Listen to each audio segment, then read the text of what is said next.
What is statement and assumptions? A statement is an information or a fact related to any general subject, and assumption is the hidden or unsaid part of the statement.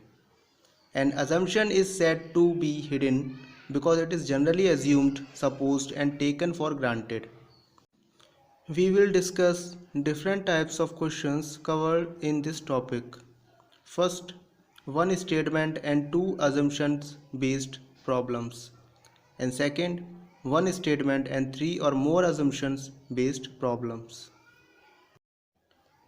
When we analyze assumptions, we find that when one says or writes something, he does not put everything into words and leave some parts unsaid or unwritten. Why does he do so? He does so because he takes his unsaid part for granted. In other words, he thinks this unsaid part will be understood without saying, and there is no need to put this into words. There are some special rules related to assumptions, which are: first, assumption should be in a general statement.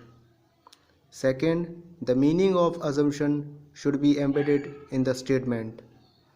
Third, assumption should not be more expendable in comparison to statement. Fourth, there should be no repetition of a statement in assumption. Fifth, statement and assumption should be logical to each other. Sixth, assumption should not be a conclusion on the basis of statement. Conditions for invalidity of assumptions. First, an assumption is said to be invalid if it has no connection with the given statement. Suppose, take an example. The statement is hard labor is required to be perfect in mathematics, and the assumption is hard labor is not required for subject other than mathematics. This is invalid assumption. Why? Because nothing has been said in the statement about other subjects. Second, an assumption becomes invalid if it is a restatement of the given statement in different words. Take an example. Suppose statement is, of all the books published by Arihant Publication, book A has the largest sale, and the assumption is no other book published by Arihant Publication has a high a sale as a book A. It is clear that the assumption is not implicit in the statement. It is different form of the statement, that is the restatement.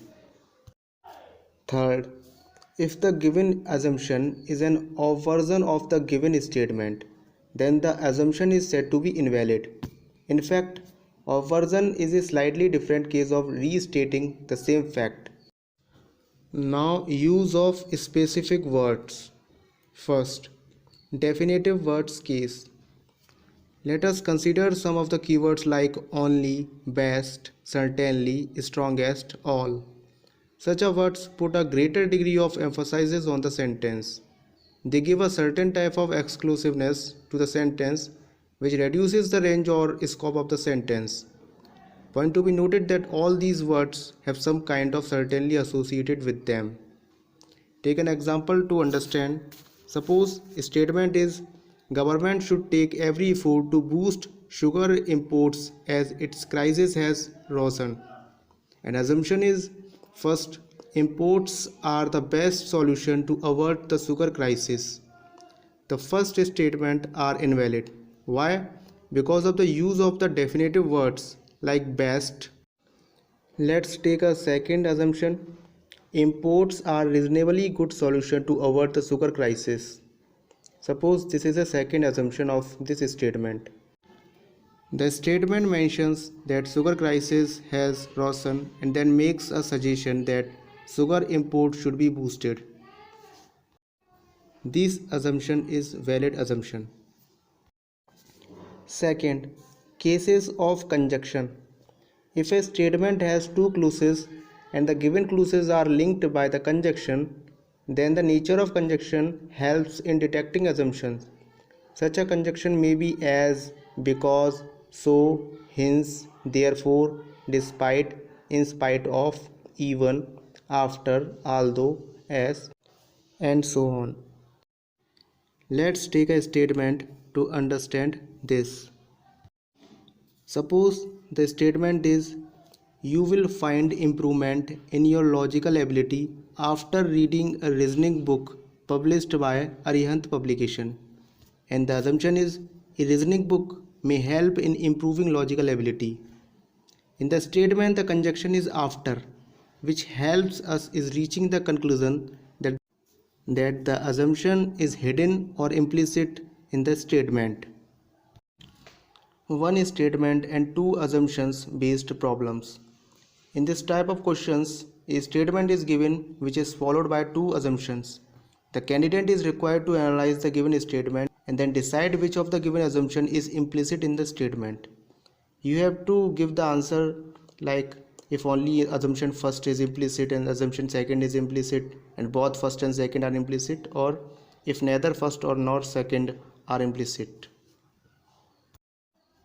Statement: it is surprising that India beat Australia even after follow on.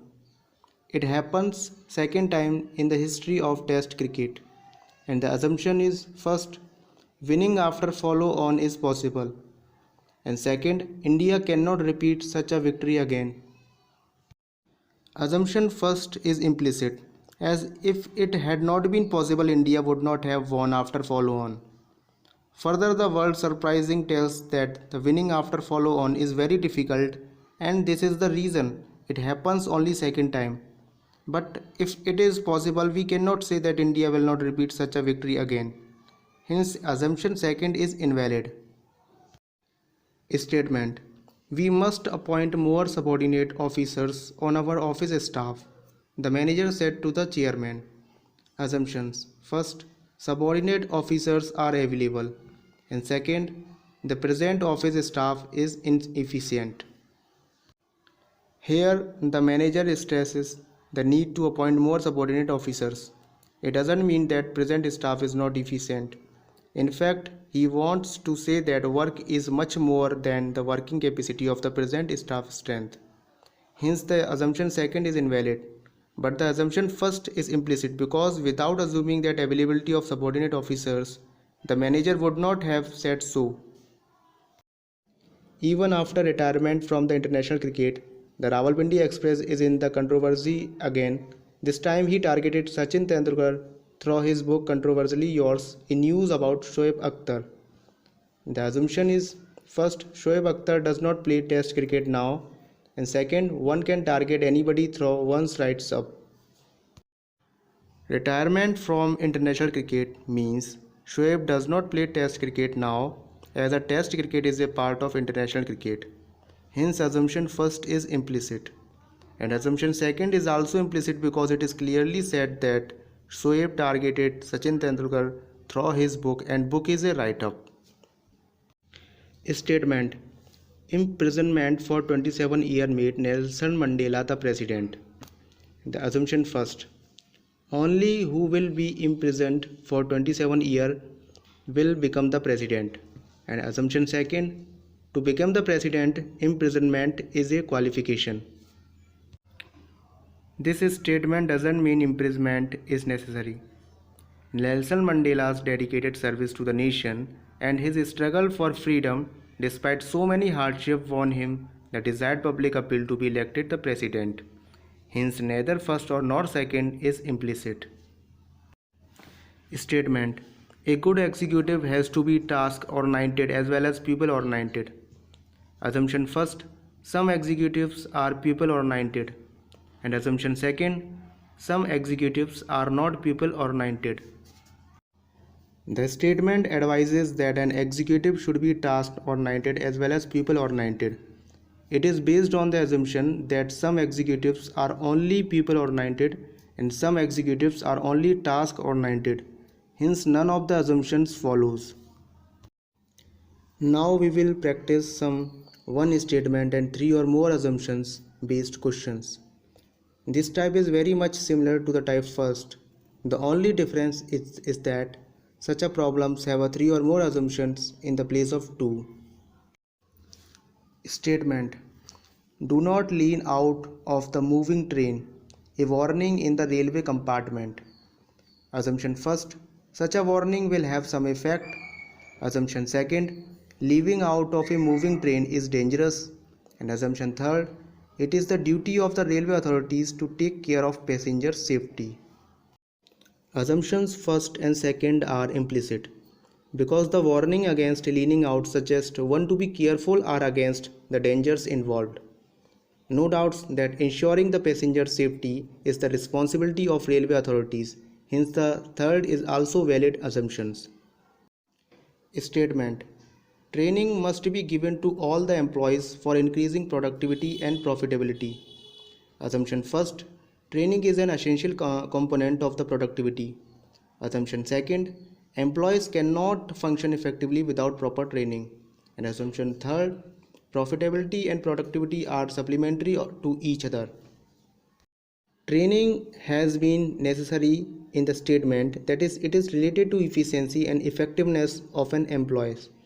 Therefore, both the assumption first and second implicit in the statement. Statement: the situation of this area still continues to be tense and out of control.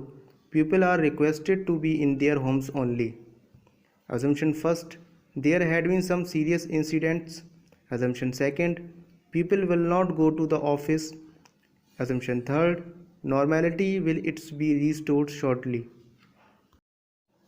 The situation is tense. It means that some serious incident has occurred. Hence, assumption first is implicit. Secondly, it is given that situation still continues to be tense and people have been requested to be inside home. Hence, assumption second is also implicit. Assumption third is rubbish and has no relation with the given statement. Hence, third is invalid assumption. Statement: if you are a first class graduate with at least 65% marks, you are eligible to apply for the post of officer in our organization and advertisement for requirement of officers. Assumption first, there may be adequate number of applicants who will be fulfill the stipulated educational qualification. Assumption second, those graduates who have secured less than 65% marks may not perform well in the job. Assumption third, those candidates who have secured 65% or more marks in the graduation are likely to perform well on the job. Assumption second and third are implicit. According to second, those who have secured less than 65% marks may not perform well in the job, and according to assumption third, those who have secured 65% or more marks are likely to perform well. Hence, those with at least 65% marks are eligible to apply for the post. Statement: the Employees Association has appealed to the manager of the company as to introduce written examination for clerical cadre requirement to prevent selection of incompetent persons. Assumption first, so far the company has used to select candidates without conducting a written examination. Assumption second, a written examination can help to identify a competent person. And assumption third, at higher level written examination may not be of much use. Assumption first is implicit because there is a demand for introduction of written examination. Assumption second is also implicit as it is said in the statement that written exam will be prevent the selection of incompetent person. Assumption third is invalid.